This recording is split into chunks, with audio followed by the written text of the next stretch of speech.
Halo Bapak Ibu Kepala Sekolah dan tim pengelola, pernah nggak sih buka dokumen aturan baru, lihat halamannya ada 70 lebih terus langsung mikir, waduh, mulai dari mana nih bacanya?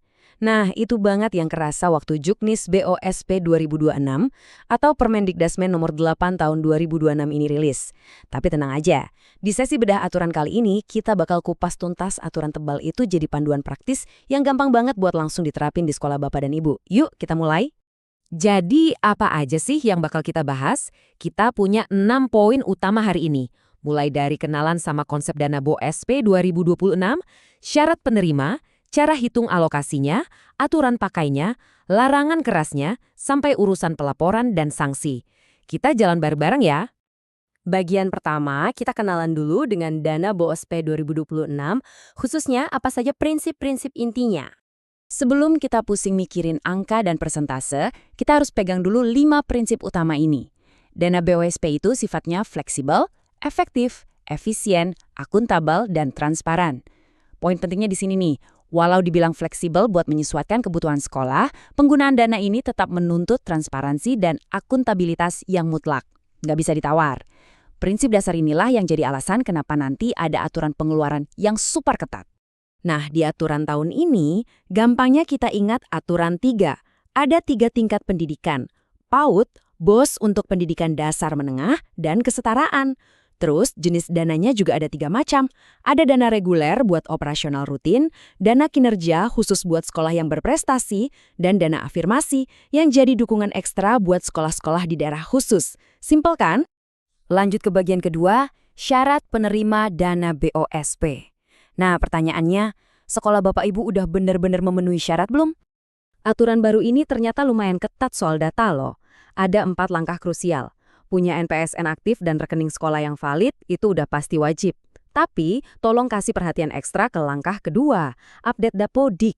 Bapak Ibu wajib mutakhirkan data di Dapodik paling lambat tanggal 31 Agustus pada tahun sebelumnya. Kebayangnya begini, kalau sampai kelewat tanggal 31 Agustus itu, selesai. Sekolah Bapak Ibu bisa langsung dicoret dari daftar penerima dana BOPES reguler. Jadi jangan sampai ada kelalaian data ya. Sekarang kita masuk ke bagian ketiga, cara menghitung alokasi dana. Gimana sih cara pemerintah nentuin jatah pasti buat sekolah kita? Rumusnya sebenarnya gampang banget. Alokasi dana itu hasil kali dari biaya satuan di wilayah Bapak Ibu dikalikan dengan jumlah murid. Tapi ingat baik-baik poin sebelumnya, murid yang dihitung cuma mereka yang punya NISN dan udah terdata rapi di Dapodik per tanggal 31 Agustus tadi. Artinya apa? Angka jumlah murid di layar komputer Bapak Ibu itu secara harfiah adalah cerminan uang yang bakal masuk rekening. Makanya, entry data itu bukan sekedar tugas admin biasa, tapi nyawa pendanaan sekolah. Terus gimana dong nasib sekolah di daerah terpencil yang jumlah muridnya cuma sedikit? Tenang, pemerintah udah nyiapin jaring pengaman lewat jaminan batas minimal. Coba perhatikan, untuk SD, SMP, SMA, atau SMK di daerah khusus, walaupun murid real Bapak Ibu misalnya cuma ada 20 orang, pemerintah bakal tetap ngitung alokasi dananya seolah-olah ada 60 murid. Buat PAUD, minimal dihitung 9 murid. Dan kesetaraan, 10 murid. Ini kebijakan yang menurut saya luar biasa, buat mastiin sekolah-sekolah di wilayah rentan tetap bisa napas dan beroperasi dengan layak. Oke, kita sampai di bagian keempat, dan ini krusial banget, aturan penggunaan dana BOSP. Yuk kita telusuri batasan presentasenya. Angka pertama yang wajib dihafal, 10%. Ini adalah batas minimal ya. Jadi paling sedikit 10% dari dana BOS dan BOP kesetaraan, atau 5% kalau untuk PAUD, itu wajib didedikasikan secara eksklusif untuk pengembangan perpustakaan. Termasuk dipakai buat beli buku-buku teks kurikulum utama yang udah di-ACC sama kementerian. Angka kedua, 20%. Kalau tadi minimal, yang ini adalah batas maksimal. Buat urusan pemeliharaan sarana dan prasarana sekolah, kayak benerin atap bocor, ngecat tembok, atau perbaikan toilet, Bapak Ibu maksimal cuma boleh pakai 20% dari total dana yang diterima. Nggak boleh lebih dari itu. Nah, ini dia angka yang sering banget jadi primadona, 40%, yang merupakan batas maksimal buat pembayaran honor. Aturannya begini, maksimal 40% ini berlaku untuk sekolah swasta, PAUD, dan kesetaraan. Tapi awas, buat sekolah negeri, batas maksimalnya ditekan tajam cuma sampai 20%. Dan catat baik-baik, honor ini cuma boleh dibayarkan dengan syarat ketat, hanya untuk guru atau tenaga kependidikan berstatus non-ASN, datanya valid di Dapodik, belum dapat tunjangan profesi, dan khusus buat pendidik, wajib banget punya NUP PTK. Mari bergeser ke bagian kelima, larangan keras. Ini adalah zona merah yang bisa bikin sekolah terkena sanksi. Pasal 66 ini benar-benar narik garis yang super tegas. Di satu sisi, beli buku, bayar langganan internet, beli perangkat multimedia, atau perbaikan ringan, itu semua boleh banget. Tapi ingat, tindakan sebaliknya sangat dilarang keras. Jangan pernah coba-coba transfer dana BOSP ke rekening pribadi, pakai uangnya buat bangun ruang kelas baru dari nol, atau parahnya lagi, dipakai buat beli instrumen investasi. Wah, itu udah pasti melanggar hukum. Biar lebih nempel, ini rentetan larangan mutlaknya. Bapak Ibu dilarang keras meminjamkan dana ini ke pihak manapun. Nggak boleh beli software komersial buat pelaporan BOSP. Dilarang mendanai perbaikan gedung kategori sedang, apalagi berat. Jangan biayain kegiatan yang bukan prioritas operasional. Dan satu hal yang sangat penting, kepala sekolah dan tim pengelola nggak boleh bertindak jadi distributor atau jualan seragam dan buku ke murid patia dana ini. Nabrak poin-poin ini, urusannya langsung berhadapan dengan sanksi perundang-undangan. Akhirnya kita di bagian ke-6, aturan pelaporan dan sanksi.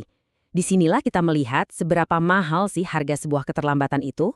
Dalam pelaporan BOSP, waktu itu segalanya.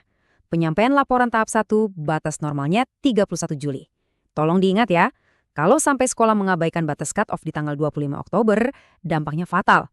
Hak penerimaan dana tahap 2 sekolah Anda bakal hangus tak bersisa. Begitu juga buat pelaporan akhir tahun, batasnya 31 Januari. Kalau sampai lewat tanggal 25 Juni tahun depannya belum beres juga, dana BOSP buat sekolah Bapak Ibu di tahun tersebut bakal dicabut total. Bener-bener nggak ada ampun. Terus kalau lapornya sebelum tanggal cut-off berarti kita aman dari sanksi? Oh tentu tidak, ada sanksi pemotongan yang sifatnya progresif. Misalnya, Bapak Ibu baru lapor tahap 1 di bulan Februari, dana tahap berikutnya langsung otomatis dipotong 2%. Terlambat mundur ke bulan Maret, dana menyusut 3%. Masuk ke bulan April sampai Juni, potongannya jadi 4%.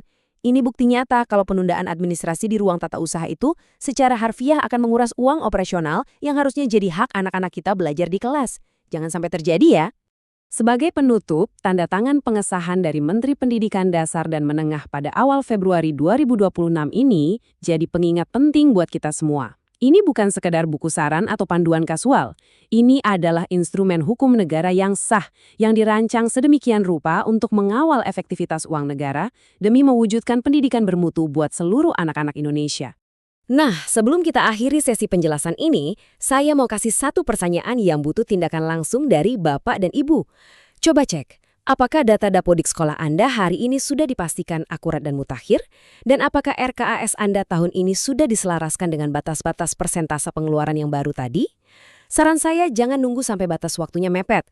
Lakukan verifikasi kepatuhan sekolah Bapak Ibu sekarang juga.